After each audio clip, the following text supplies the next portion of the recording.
Bridges. Thank you. Bridges. Sorry. Thank you, Mr. Chair. I've been brought down to size. I want to start like I do. I need to do more breakfast television or something. I want to start by, in the same vein that Charles Chauvel did, and that's to just acknowledge in my first speech since the announcement's been made, Simon Powell, the Minister in the chair, and his decision to not stand again in the next election. And Stuart Nash was in the House, still is in the House, and he was telling me a little while ago that I was one of the more regular speakers in Parliament, and he'd had some research done, and that was the case. And the reason I mention that is because I reflected on why that would be the case. And it's simply for this reason. I'm on the Justice and Electoral Select Committee, and we have, I think I'm right in saying, passed about 40% of the legislation that's been through this House in the last couple of years. And that's obviously a real testament to the Minister and his work put. But I'd also add to that, if we go through those laws, the quality of them, the common sense of them, and that's not always something that to be. No, it's a serious contribution, I hope, about a minister who's in 2 years done actually the work of many more years than that. But I do actually in this call want to talk, funnily enough, because many members don't at this part of the world, but about the purposes of the Act, because it seems to me they are quite significant.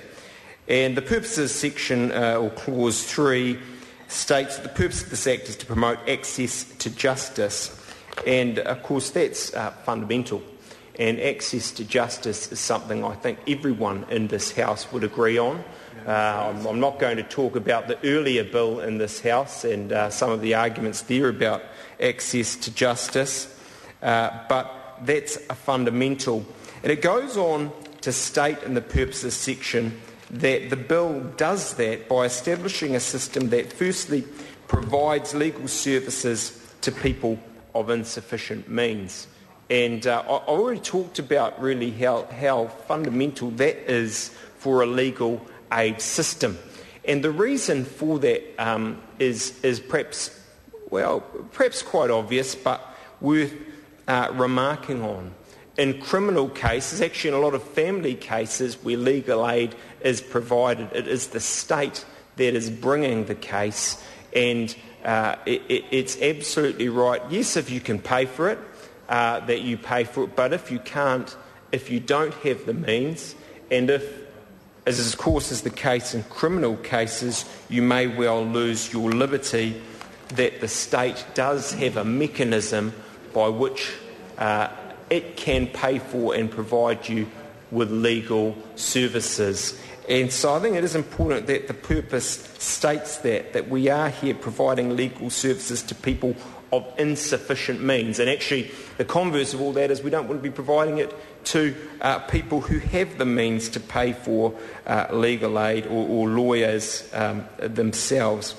And then next in the purposes, we are establishing a system that delivers those services in the most effective and efficient manner. And as I understand it, we haven't seen those words or actually anything quite like them in a legal services bill. In fact, in probably all that many, if any, justice bills in the past.